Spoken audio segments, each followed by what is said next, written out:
Shalom, shalom, shalom. Bienvenue à notre émission à Soubinaïsou. Moi, c'est le pasteur Bienvenu Matena Kibangalo. Je salue toutes celles et tous ceux qui suivent régulièrement notre émission à Soubinaïsou et vous souhaite de très bonnes conditions d'écoute à Soubinaïsou qui signifie dans l'une ou quatre langues nationales le matin avec Jésus. Bien-aimé, ce matin, notre thème s'intitule 2 points. Ne maudis jamais ton chef, car ta bénédiction en dépend. Ne maudis jamais ton chef, car ta bénédiction en dépend. Mais la plupart des fois, nous ne sommes pas contents de la bénédiction de l'autre. La plupart des fois, nous nous inquiétons pourquoi le chef nous traite comme ça, pourquoi notre chef direct ne nous aime pas, pourquoi. À un certain moment, on souhaite même la mort de notre chef. C'est celui qui nous dirige au niveau de l'entreprise, notre chef, dans le foyer, tout ça. La parole de Dieu déclare, ne maudis jamais ton chef, car ta bénédiction en dépend. Nous allons lire à cet effet Ecclésiaste 10, verset 20. Ecclésiaste 10, verset 20, il est dit ceci, nous lui disons au nom de Jésus. Ne maudis pas le roi, même dans ta pensée, et ne maudis pas le riche dans la chambre où tu te couches, car l'oiseau du ciel emportera ta voix, l'animal ailé publiera tes paroles. Très souvent, nous ne sommes pas contents que l'autre soit béni.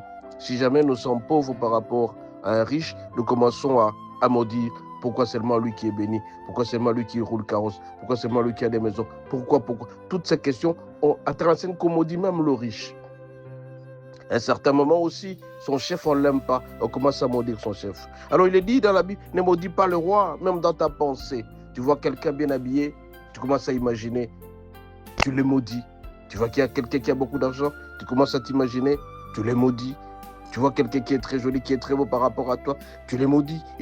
Ne maudis pas le roi, même dans la pensée. Et ne maudis pas le riche dans la chambre où tu te couches. Toi, tu te couches affamé, mais le riche a beaucoup d'argent. Tu commences à imaginer des choses. Tu commences à le maudire. Pourquoi seulement il est riche? Alors, il est dit, l'oiseau du ciel emportera ta voix et l'amènera au ciel où tu risques d'être frappé. Alors, il faut tout simplement être content de la bénédiction de l'autre. Sois heureux que ton chef soit là. Sois heureuse que ton mari soit béni. Si l'autre est béni, tu dois être content. Si ton ami s'est marié, sois content. Dans chez nous, on dit, Moninga Abali Sepela. Si ton ami est marié et toi, tu es une femme, tu ne trouves pas mariage, sois contente. Si jamais tu es contente, mon bien-aimé ou ma bien-aimée, à un certain moment, tu seras béni. Et donc, ta bénédiction dépend de la bénédiction de l'autre.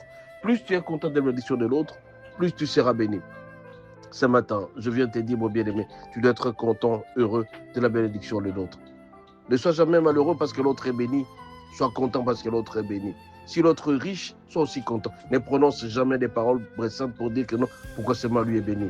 Parce que si jamais tu prononces de malédiction sur l'autre, tu ne seras jamais béni. Par contre, si tu es content de l'élévation de l'autre, tu es content de la bénédiction de l'autre, tu es content du mariage de l'autre, plus tu es content de la bénédiction de l'autre, plus la bénédiction viendra auprès de toi. Mais par contre, si tu maudis l'autre, tu ne seras jamais béni. Alors, ta bénédiction dépend de la manière dont tu apprécies la bénédiction de l'autre. Sois béni, à la prochaine.